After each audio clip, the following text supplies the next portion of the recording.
If you're a political enthusiast, you need to hear this. Zimbabwe's political scene just got a lot more interesting. Recently, Zimbabwe's Defense Forces Day event was anything but routine.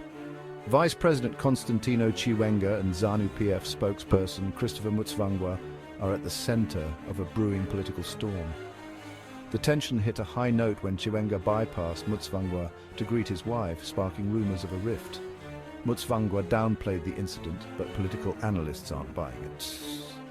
The real issue: who will take over when President Mnangagwa's term ends in 2028?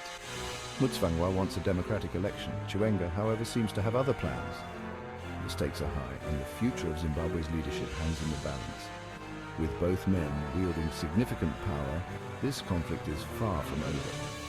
Will Zanu PF stick to democratic principles, or are we witnessing a power struggle of epic proportions? Stay tuned as this political drama unfolds.